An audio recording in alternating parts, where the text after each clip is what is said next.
Okay, howdy. This is my first playthrough video from Type 1.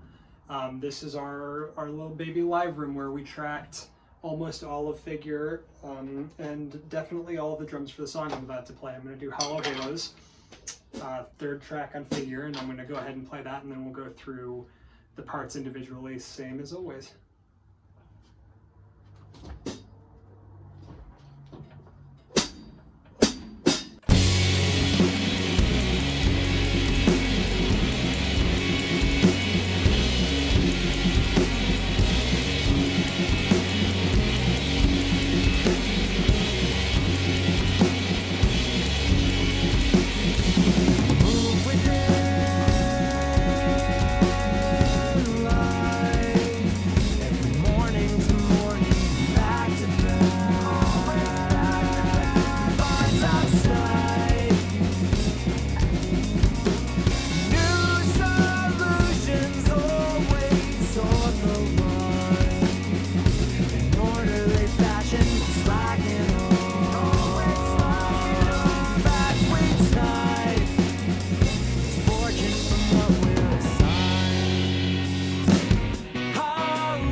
I'm weighted but not that strong, and I'll never wait for too long.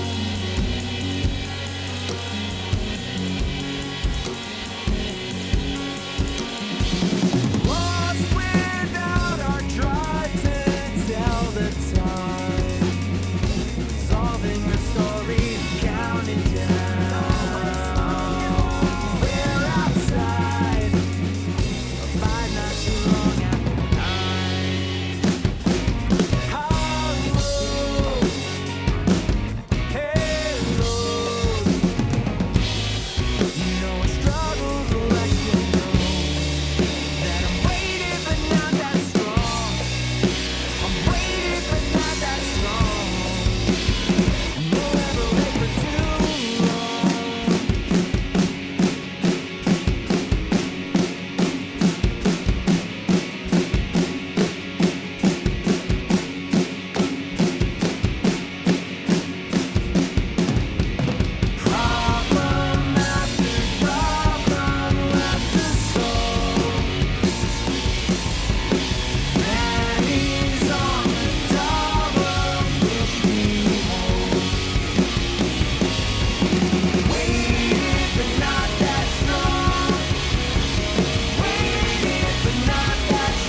To morning, back to back, through lines of sight.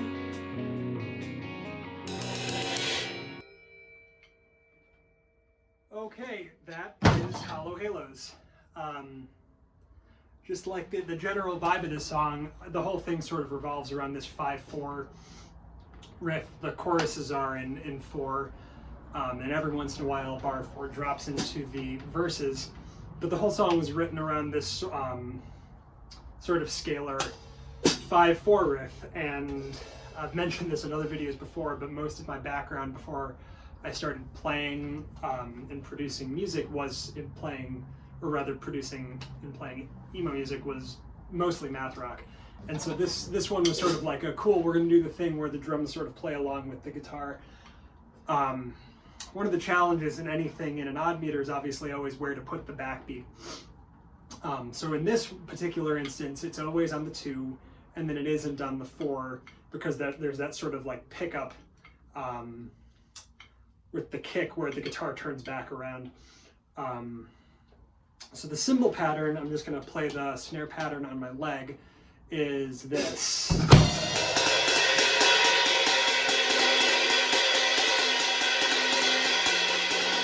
Might be easier to see if I did on the hi-hat.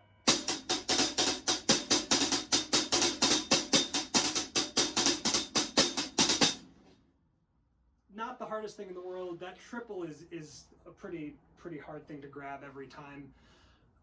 Especially because when we tracked this, or when we wrote this song, it was the same tempo as Living Up to Let You Down.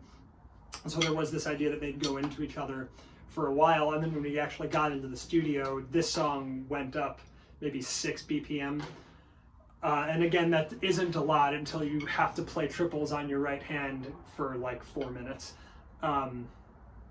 The snare pattern for that, with the exception of the backbeat, is just filling in all of the inner beats of the right hand pattern. So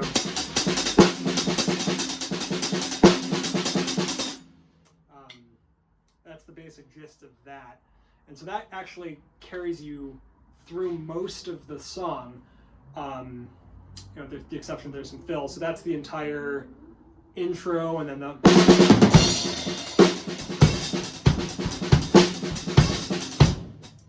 there's every other time through the 4 bars, there's a descending thing that happens in the guitar, and that's where the comes in. So and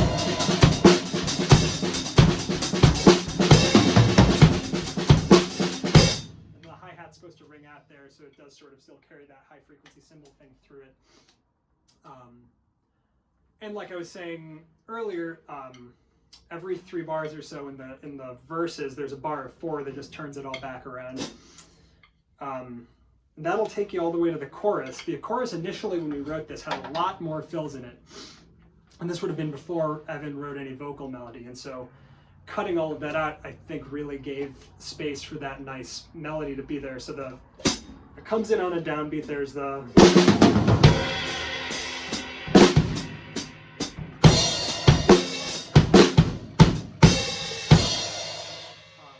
those fills were written to, again, match that guitar line. So the idea really is the drums are following the guitar in this whole song.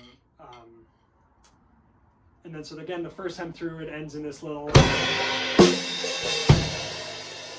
Before there's that nice quiet break where the guitar comes back in, and then drums re-enter. Again, it's the same right-hand pattern. It's just cross sticks on the left. So you lose all of the inner beats, because I'm not that fast with cross sticks. So...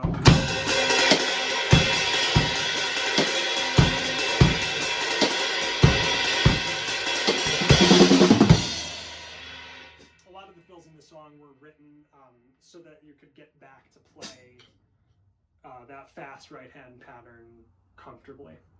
So the fits in with that. Going to the next chorus, it's almost exactly the same. There's just a quick pickup. So how do I play the song?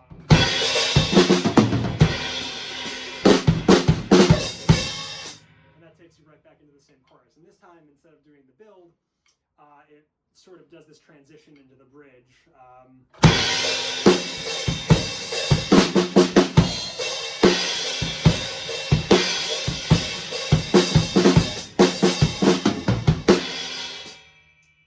was nice enough to write that descending vocal line on that fill. I love that moment on this record.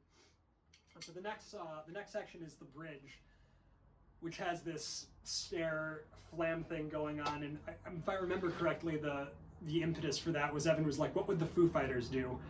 And I think that he and I both really love, especially early Foo Fighters records. So that's the whole idea there, this just kind of rock out section. And then after that, there's just a couple variations on where to land accents in 5/4. So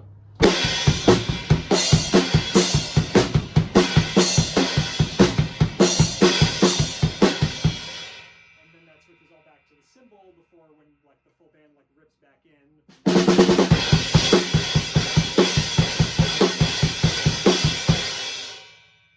which, you know, then the fill out of that is, and then there's this end section which is probably the most complicated part of the song to play as a band, where the guitars are still playing in 5 and the drums are now playing in 4. The way that worked out to keep the beat sort of like in the same family as the first section, the triple is removed and the double ends up on your kick foot. So and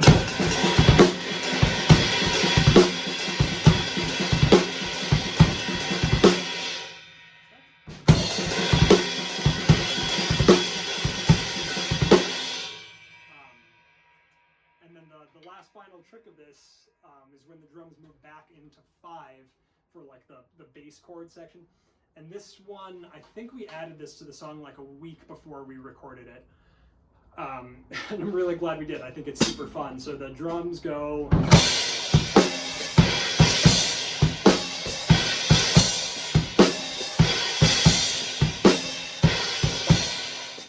last part of it is he just removes all the ghost notes and the doubles and the kicks, so it's just like a sort of riding on the cymbal.